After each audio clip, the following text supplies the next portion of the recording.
السلام علیکم ناظرین، علماء مشائخ ونگ پاکستان مسلم لیگ نون کے زیر اہتمام علامہ نیاز حسین امان نے ضلع کونسل میں عظمت قرآن کانفرنس کا انعقاد کیا ہے۔ اس کانفرنس کا ٹائم 11 بجے تھا، لیکن 1:15 بجے تک جو حال ہے وہ خالی تھا اور لوگوں نے دلچسپی نہیں لی، کیونکہ یہ دینی پروگرام تھا۔ اگر یہاں کوئی گانے والا ہوتا تو شاید بہت بڑی تعداد یہاں موجود ہوتی، لیکن دوسرا لمحہ فکریہ یہ ہے کہ مسلم لیگ نون کی قیادت بھی یہاں سے غائب رہی ہے، اور میں نے اس سلسلے میں آخر میں ان سے گفتگو بھی کی ہے نیاز حسین امان سے، وہ بھی آپ کو سناؤں گا، اور جو باقی تقاریر ہوئی ہیں ان کے مختصر جو حصے ہیں وہ آپ کو دکھاتا ہوں۔ اعوذ باللہ من الشیطان الرجیم، بسم اللہ الرحمن الرحیم، الرحمن علم القرآن، صدق اللہ العظیم۔ عظمت قرآن کی بات ہو رہی ہے۔ اصل میں جو ہے یہ انسان کے اندر اس کا جذبہ ہونا چاہیے۔ علامہ صاحب فرماتے ہیں، گر تمہیں خواہی مسلم عزیزتن، گر تمہیں خواہی مسلم عزیزتن، نیست ممکن جذبہ قرآن عزیزتن۔ جب تک ہمارے اندر قرآن کی محبت نہیں آتی ہے، ہمارے دل کے اندر اس کی عظمت نہیں آتی ہے، تو اس وقت تک ہم اپنے جسم پر لاگو نہیں کر سکتے ہیں۔ اس لیے ہمارے اندر قرآن کا جذبہ ہونا چاہیے، اور یہ انبیاء کی سنت ہے۔ یتلو علیہم آیاتی، سب سے پہلے یہ ذمہ داری ہے کہ آپ نے قرآن یعنی اس کتاب کو پڑھنا ہے۔ جو کتابیں گزری ہیں، انجیل ہے، زبور ہے، تورات ہے، قرآن مجید ہے، تمام کا حکم دیا گیا ہے انبیاء علیہ السلام کہ آپ نے پڑھنی ہے، اور اس کو صحیح انداز سے پڑھنا ہے، اور آپ کے اندر جذبہ پیدا کرنا ہے۔ اللہ تعالیٰ ہمارے اندر جذبہ پیدا کرے اور ہم قرآن کو صحیح میں پڑھ سکیں اور اس پر عمل کر سکیں، سمجھ کے پڑھیں، اس پر عمل کریں، اور جب بھی اس قسم کوئی فتنہ ہو تو ہم اس میں بڑھ چڑھ کے چلیں۔ اللہ تعالیٰ ہمیں اس کی توفیق عطا فرمائے۔ وما علینا الا البلاغ المبین۔ نحمد و نصلی علی رسول الکریم، اما بعد، فاعوذ باللہ من الشیطان الرجیم، بسم اللہ الرحمن الرحیم۔ کہ اللہ تعالیٰ نے جب ہمیں یہ کتاب صراط مستقیم پہ چلنے کے لیے عطا فرمائی ہے، ہمارے نبی آخر الزمان صلی اللہ علیہ وسلم پر اس کتاب کو نازل فرمایا ہے، تو بطور مسلمان ہمارا یہ فرض بنتا ہے کہ ہم اس کی عظمت کے لیے، اس کی عزت کے لیے، اور اس کو غیر کے شر سے محفوظ رکھنے کے لیے اپنی تائیں کچھ نہ کچھ کوشش کریں۔ لیکن افسوس صرف اس بات کا ہے کہ جیسے آج یہ عظمت قرآن کانفرنس منعقد کی گئی ہے، تو ہونا تو یہ چاہیے تھا کہ بطور مسلمان یہاں پہ حال میں جگہ ہی نہیں ملنی چاہیے تھی، لیکن آپ یہ دیکھیں کہ ہمارے اندر یہ احساس ہے ہی نہیں، ہمارے اندر سے وہ ایمانی جذبہ ختم ہو چکا ہے، اور اس کی وجہ بھی یہی ہے کہ ہماری اس قرآن پاک سے دوری ہے۔ ہم اس کو سمجھنے کے لیے تیار ہی نہیں ہیں، ہم اس کے معنی و ماخذ کو سمجھنے کے لیے تیار ہی نہیں ہیں۔ ہمیں اس چیز سے غرض نہیں ہے کہ ہم نے اپنی سمت کو درست رکھنے کے لیے قرآن پاک کا سہارا لینا ہے، ہمیں اس چیز سے غرض ہے کہ ہمیں اپنی سمت کو درست رکھنے کے لیے اغیار کی طرف دیکھنا ہے۔ تو پھر اگر اغیار کی طرف دیکھنا ہے تو پھر اغیار تو تمہارے ساتھ یہی کریں گے جو سویڈن میں ہوا ہے، پھر وہ تمہاری غیرت کو للکاریں گے، لیکن تمہاری غیرت جاگے گی نہیں۔ کیوں؟ کہ تم اندر سے کھوکھلے ہو چکے ہو، تم اندر سے مر چکے ہو، تمہارا ایمان کا جذبہ مر چکا ہے، تمہاری روح مردہ ہو چکی ہے۔ اور جب تک اس روح کو زندہ نہیں کیا جائے گا، اور اس روح کو زندہ رکھنے کے لیے قرآن اور صاحب قرآن سے تعلق جوڑنا ہوگا، اور جب تک یہ نہیں ہوگا ہم دوری اختیار کیے رکھیں گے تو پھر ذلت ہمارا مقدر بنے گی۔ قائد صاحب کی بات کی میں بالکل تائید کرتا ہوں کہ ہونا تو یہی چاہیے تھا کہ اس حال کو کھچا کھچ بھرا ہونا چاہیے تھا، لیکن یہ حال خالی ہونے کی بہت ساری وجوہات میں سے 1-2 وجہ میں آپ کے سامنے لازمی ذکر کرنا چاہوں گا۔ جب معاشرے کے اندر حرام اور حلال کی تمیز ختم ہو جائے گی تو پھر ایسا ہی ہوگا کہ اسلام دشمن عناصر حملہ آور ہوں گے اور ہماری قوت نہیں ہوگی کہ ہم ان کو للکار سکیں گے۔ جب آپ کا سوشل میڈیا آپ کے خلاف بھرپور ایک کمپین کرے گا اور آپ کے اندر اتنی اخلاقی جرات نہیں ہوگی کہ آپ اس کا جواب دے سکیں گے۔ آج ہم تحفظ قرآن کے حوالے سے، عظمت قرآن کے حوالے سے یہ کانفرنس انعقاد پذیر ہے، لیکن ہمارے ایمانی غیرت جو ہے وہ اتنی نہیں ہے کہ ہم اس کانفرنس کے لیے ٹائم نکال سکتے اور ہم کسی فورم پہ بھرپور آواز بلند کر سکتے۔ ہم ان کے خلاف اپنا احتجاج اس قدر شدید ریکارڈ کروا سکتے کہ ان کو ودن دیش جو ہے وہ اس کے حوالے سے اپنا جو ہے قانون پہ عمل کرنا چاہیے تھا۔ آج ہم اپنے جو ڈرامے پیش کیے جاتے ہیں، جو پرنٹ میڈیا کے اندر، الیکٹرانک میڈیا کے اندر، سوشل میڈیا کے اندر، جو آپ کو ٹی وی چینلز کے اندر آپ کو ڈرامے دکھائے جاتے ہیں، وہاں پہ جو رائٹر ہے وہ آپ کی نسلوں کو برباد کر رہا ہے۔ قرآن پاک کو سینے سے لگانا یہ بھی قرآن پاک سے محبت ہے، قرآن پاک کو چوم کر آنکھوں پہ لگانا یہ بھی قرآن پاک سے محبت ہے۔ یہ بجا ہے کہ قرآن پاک کو بغیر وضو کے ہاتھ نہ لگانا یہ بھی محبت ہے۔ قرآن پاک کو اونچی جگہ پر رکھنا یہ بھی قرآن پاک سے محبت کا اظہار ہے، لیکن جہاں پہ قرآن پاک کی بھی حرمتی ہوئی وہاں اس بات کے لیے نکلنا بھی قرآن پاک سے محبت ہی کا نتیجہ ہے۔ اس دور میں اپنا وقت نکال کے قرآن پاک کے خلاف جو سازش کی گئی، جو قرآن پاک کی بھی حرمتی کی گئی، اس حوالے سے اپنے نیک ارادوں کا اظہار کرنا بھی قرآن پاک سے محبت ہے۔ تو حضرات وزیر وقار میں ایک بات عرض کرنا چاہوں گا کہ کفار نے قرآن پاک کی بے حرمتی کی، ہمیں کیا کرنا ہے؟ ہم احترام کرتے ہیں، چومتے ہیں، آنکھوں پہ لگاتے ہیں، سب کچھ کرتے ہیں۔ ہم نے یہ کرنا ہے، ہم نے اپنے آپ سے سوال کرنا ہے کہ ہم قرآن پاک کی تلاوت خود کتنی کرتے ہیں، قرآن پاک کی تعلیمات پہ عمل خود کتنا کرتے ہیں۔ حضرت علامہ اقبال رحمۃ اللہ تعالیٰ علیہ تو کئی سال پہلے فرما گئے کہ وہ معزز تھے زمانے میں مسلمان ہو کر، ہم خوار ہوئے ہیں تارک قرآن ہو کر۔ آج ہماری جو صورتحال ہے، مہنگائی ہے، افراتفری ہے، دہشت گردی ہے اور ہر طرف ایک ماحول عجیب سا بنا ہوا ہے، وجہ یہ ہے کہ ہم نے قرآن پاک کو اور صاحب قرآن جناب محمد مصطفیٰ صلی اللہ تعالیٰ علیہ وسلم کی تعلیمات کو چھوڑ دیا ہے۔ آج سے ہم یہ عہد بھی کریں کہ ہم نے خود بھی اور اپنی اولادوں کو بھی صرف قرآن پاک پڑھنا نہیں ہے، قرآن پاک ترجمے اور تفسیر کے ساتھ پڑھنا ہے۔ 60 سال زندگی گزر گئی، 80 سال عمر ہو گئی، 50 سال گزر گئے، ہمیں یہ پتہ ہی نہیں ہے کہ ہمارا رب ہم سے کیا کہنا چاہتا ہے۔ تو قرآن پاک پڑھیں نا، یہ ذالک الکتاب لا ریب فیہ، یہ کیا ہے؟ اولئک علی ھدی من ربہم واولئک هم المفلحون۔ قرآن ہم سے کیا کہہ رہا ہے؟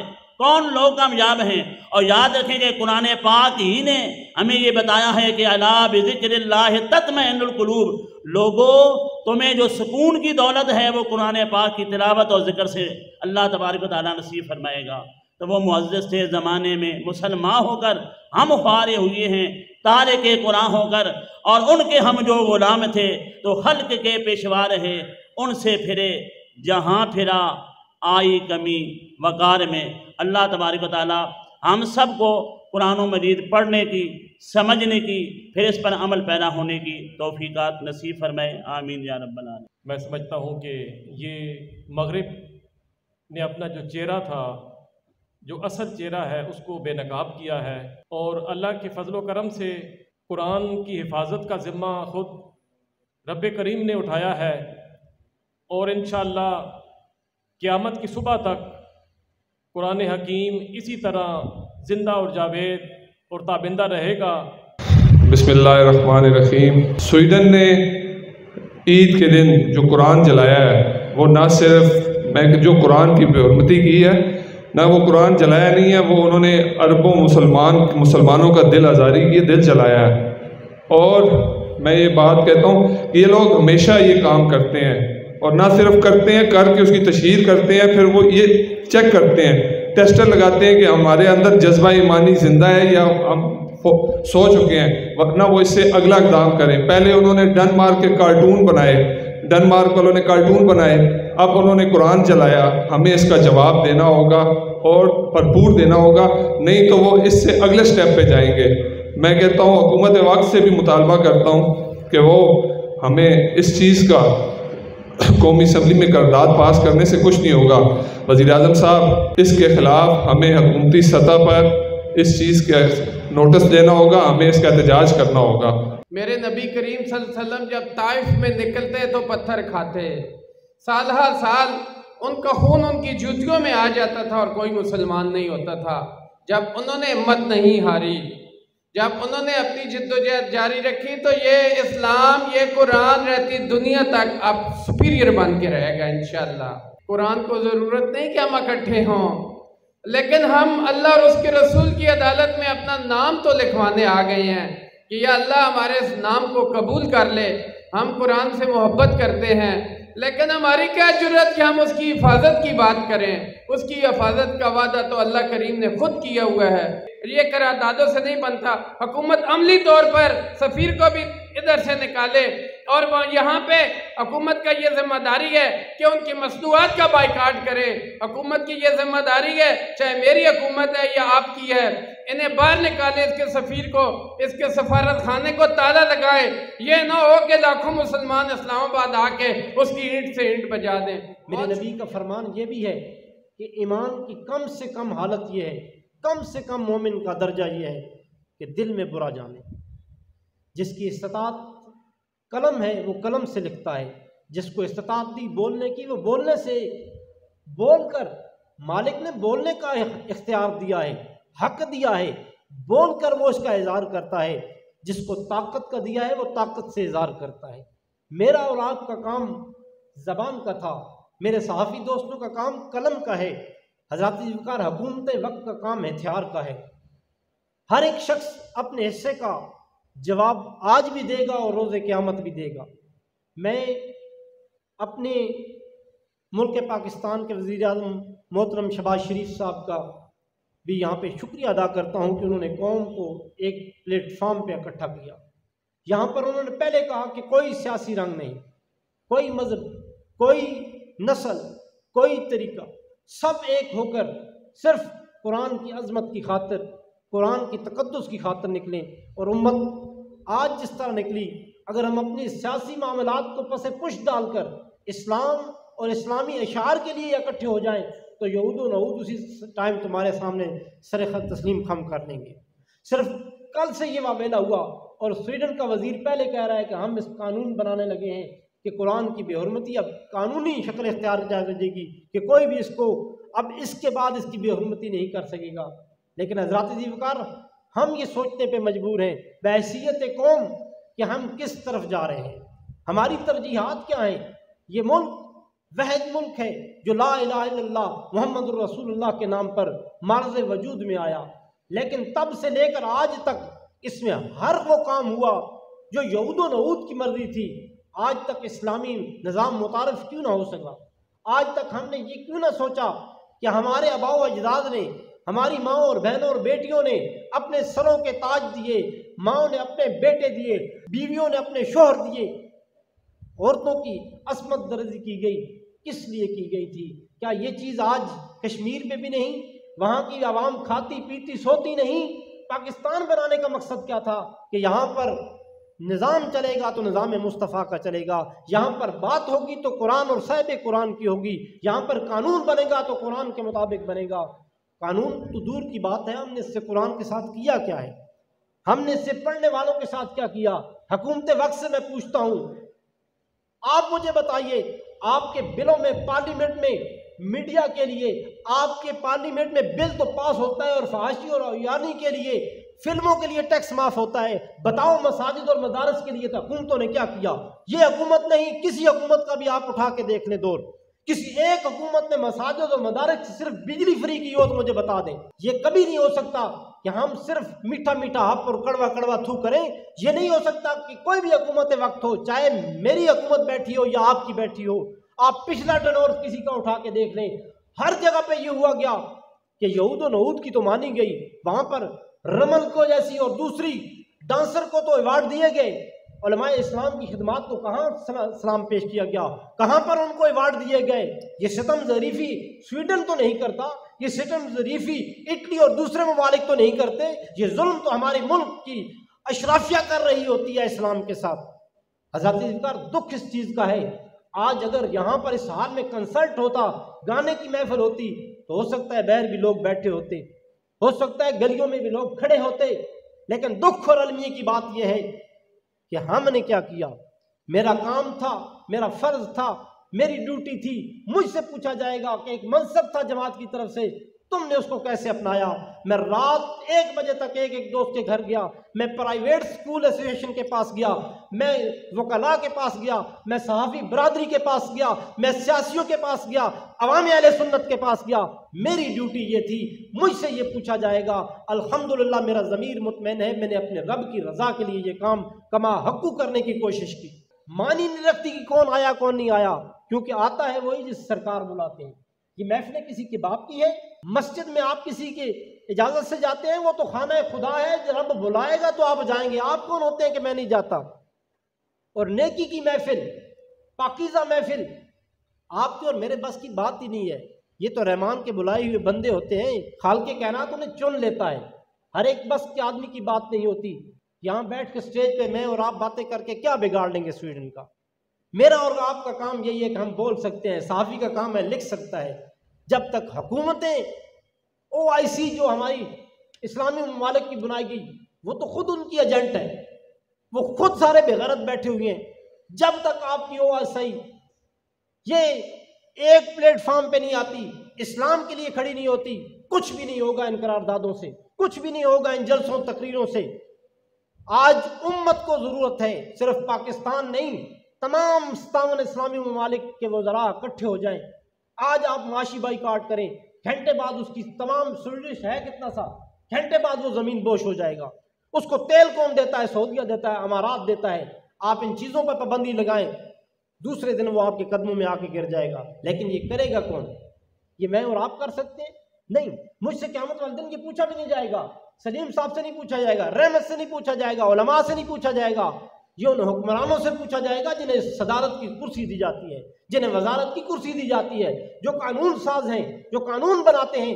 کل رب کائنات قیامت والے دن ان سے پوچھے گا کہ میں نے تمہیں ایک منصب دیا تھا، اس وقت میرے اسلام کے اوپر حملے ہو رہے تھے، تم کیا کر رہے ہیں؟ السلام علیکم ناظرین، ضلع کونسل ہال میں عظمت قرآن کانفرنس کا انعقاد علامہ نیاز حسین امان نے کرایا ہے، اور بڑی جدوجہد تھی اس کی، بڑی محنت تھی، اور بڑے دن رات محنت کر کے انہوں نے اس کانفرنس کا انعقاد کیا۔ یہ ایک دن کا کام نہیں ہے، خاص کر جو انہوں نے بینر بنوائے ان کی قیمت ایک علیحدہ ہوگی، تو ان کی بڑی کاوش تھی۔ ان سے پوچھتا ہوں یہ کانفرنس ناکام کیوں ہوئی ہے، اور اس کے پیچھے کیا اقراض و مقاصد ہیں، اور کیوں بہت زیادہ جو سیاسی شخصیات ہیں اور جو دینی شخصیات ہیں وہ نہیں آئی ہیں؟ بحیثیت مسلمان بھی اور جماعت کا ایک عہدہ ہونے کے ناطے بھی میں نے الحمدللہ تمام دوست احباب سے بھی یہ گزارش کی تھی، اور دن رات ایک کر کے اپنے تمام دوست احباب کو دعوت دی۔ اس میں آپ جیسے میرے محبت کرنے والے دوست بھی شامل ہیں،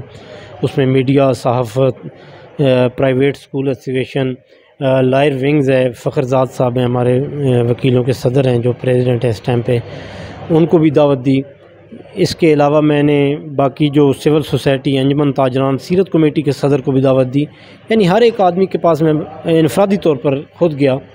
پھر میں نے ڈی سی صاحب کو ملا، ڈی سی صاحب سے بھی خود اپنا دعوت نامہ پیش کیا، CEO جو ہیں ہمارے ضلع کونسل کے، ان کو بھی ملا، ان کو بھی دعوت نامہ پیش کیا، اور الحمدللہ ہمیں ہر طرف سے یقین دہانی بھی کرائی گئی۔ علماء کرام کو ہم نے جو دعوتیں دی، تو علماء کرام کے تو کیونکہ وہ صبح سے آ جا رہے تھے، ٹائمنگ ان کی ایک ایڈجسٹ ہوتی ہے، ہم نے ایک وعدہ کیا تھا ان سے، اور انہوں نے اپنے وعدے کے مطابق آتے رہے، جاتے رہے۔ لیکن جو ہمارے سیاسی ورکر تھے، جو دوست تھے، ان کو اب کس نے روکا، کیوں نہیں آئے، اس چیز کا ابھی تک مجھے خود علم نہیں ہے۔ یہ تو اب حقیقت حال آشکارا ہو جائے گی چند دن تک کہ کم از کم چلیں کوئی اور نہیں آتا تو نہ آئے۔ اس میں ہماری جو مسلم لیگ نون کی پارٹیز ہیں، اس میں لیبر ونگ ہے، اس میں لائر ونگ ہے، اس میں باقیز ونگ ہیں، اس میں جتنے بھی ہمارے صدور ہیں، جنرل سیکرٹریز ہیں، کافی ساری الحمدللہ بڑی جماعت ہے، جماعت تو چھوٹی نہیں ہے۔ تو میں نے آپ کو کہا کہ اگر یہ مذہبی معاملہ تھا، ہو سکتا ہے اس وجہ سے کسی کی کوئی ترجیحات میں یہ شامل نہ ہو۔ میں نے اپنی سپیچ میں بھی آپ کو بتایا کہ یہاں پہ اگر کوئی کنسرٹ ہوتا، کوئی گانے کی محفل ہوتی، موسیقی ہوتی، تو بغیر دعوت کے لوگ آ جاتے۔ اب بعض لوگوں کا گلہ یہ ہے کہ ہمیں ڈائریکٹ دعوت علامہ صاحب نے، دیکھیں ایک طریقہ کار ہوتا ہے۔ میں نے جو ونگز ہیں ان کے صدور کو دعوت دی باضابطہ، تو اب انہوں نے آگے اپنے کارکنان یا اپنے نیچے جو ان کی باڈیز ہیں ان کو انہوں نے دعوت دینی تھی۔